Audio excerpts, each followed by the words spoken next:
Honorable Minister of Youth and Sports, he's not here, but definitely the youth also have benefited from your programs. So we should thank you and your team.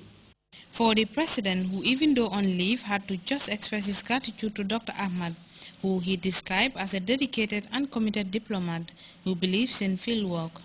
President Jammeh, who is always passionate about agriculture, harped on the importance of this sector and why he attaches great importance to it, which makes Baba Gana Ahmad's departure all the more touching.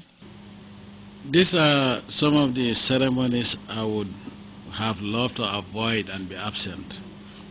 Saying farewell to somebody that has become a household name in not only urban Gambia, but in rural Gambia.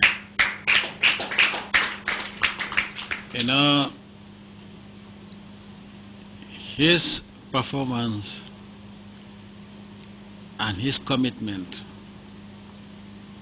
and dedication to duty is unprecedented as an FAO resident rep. Agriculture is very important because even if you produce whatever you produce, you have the money. But nobody can put money in a cooking pot and cook it. Now, you can, I told people a long time ago that there may come a time when even if you have the money, you will not have food to buy. And the way things are going is now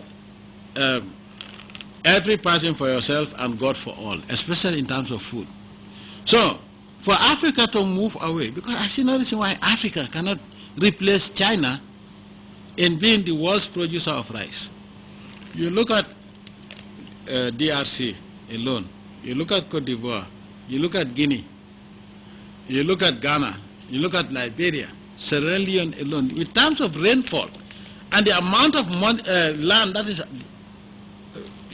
available for rice production, Africa shouldn't, I see no reason why Africa should not have been the breadbasket of the whole world. Unfortunately, you go to, and people think that mechanization alone is this, there is a limit to what the mechanization can do, where mechanical equipment can do. There must be a human touch to agriculture because this is how God fashioned it. That this is the lifeline, and for it to be successful, no matter how many machines you invent, the human touch must be there.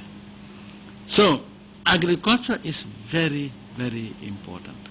Sheikh Professor Alhaji Dr. Yehya Jammeh reiterated his desire for the youth of the country to go back to the land and make the Gambia food self-sufficient. My objective is to make it attractive to the young people so that they will not see agriculture as something of a social failure, or like an educated person living high school and running a farm, they think that you have failed. That's what I believe in, leadership by example. You know, if you sit in one office and there are people working under you, you see, nobody would come and tell you something that he thinks would displease you. So they will come and tell you something that will please you and something that will save their skin. So nobody will come and tell you, oh, after all, the bridge they are building is not a good one. It is just a sham. They won't tell you that, especially as a head of state. So it is very good that in Africa maintain this system of going to see what is going on. The projects, if you continue like that, nowhere in Africa would anybody flout with the projects sponsored by the FAO. This is what Africans need. The Gambian leader was deeply impressed by the versatility and efficient manner in which Dr. Baba Gana Ahmed executed his duties in the Gambia, and as a man known far and near for his generosity, President Jammeh requested for a farewell dinner to be hosted in honor of Dr. Ahmed and also revealed plans to decorate the man with the insignia of Commander of the Republic of the Gambia.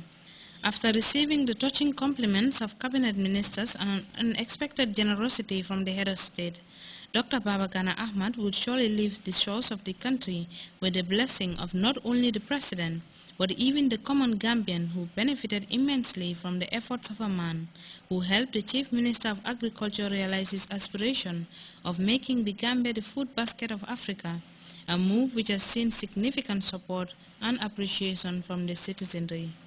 For Grts News, I am Esrumane. Well, Action Aid the Gambia has organized a 5-day training on disaster preparedness and mitigation for staff of the organization. The capacity building is meant to equip participants with skills and knowledge to better respond to disasters when they occur. Fatou Jasseh tells us more.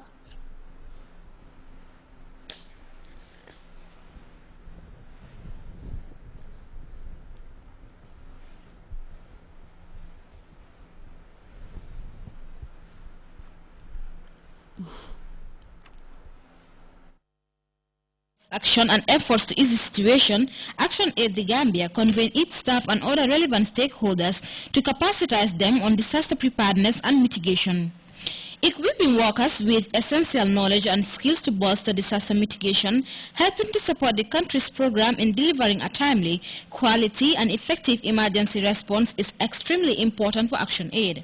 We have been in the issue of disaster. The Gambia has been a disaster-stricken country for about 2-3 years now. So it is apt, very ideal that we have knowledge and skills that will help us anticipate disasters, recognize disasters, and plan for the mitigation or prevention of disasters. The Gambia enjoys a swift emergency response program joining forces with international donors to lessen the effect of natural calamities, yet officials believe more can be done to prevent disasters. The tendency for most people and organizations is to come in at the disaster phase for prominence and visibility as philanthropists. I think this is a trend that we have seen, not only in the Gambia, but globally. That most of the time when we talk about prevention, when we talk about preparedness, many donors don't want to invest their monies into that.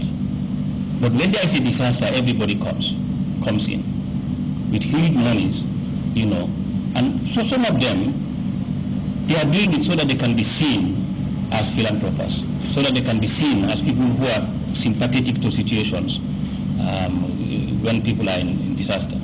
Philemon Majua is the expert from Kenya hired to transmit much-needed expertise to the participants. Here he highlights what he said will be the main thrust of his lectures in the coming days. The main reason of doing this is we've committed within the global level and also within the national level that we will be responding to our target communities, the communities that we are working with.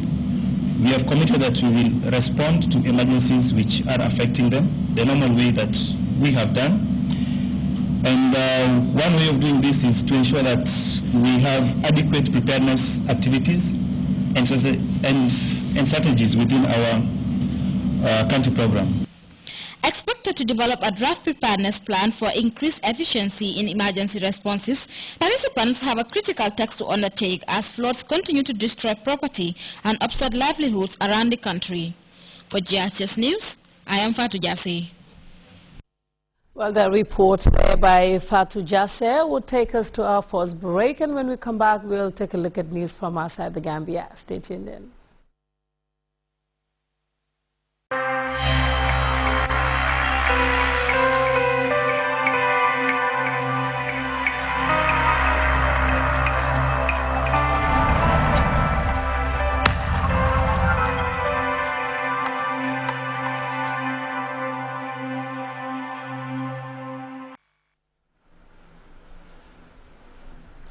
Welcome back to Grts News. The White House is weighing its options on Syria after allegations that the Assad regime is using chemical weapons on civilians. Within days, the U.S. will make decision on how to tackle the Syrian situation, and that includes military intervention. As we hear in this report by Chris Lawrence, Russia is still insisting that military intervention is wrong. President Obama's national security team will present him with its final detailed options, and the administration is already making the case for taking action against Syria. President Obama believes there must be accountability for those who would use the world's most heinous weapons against the world's most vulnerable people. Secretary of State John Kerry accused the Assad regime of gassing its own people and called it moral obscenity. If the president gives the order, a senior defense official says 4 Navy destroyers in the Mediterranean Sea could execute a mission within hours. U.S. and British submarines are also likely nearby, all armed.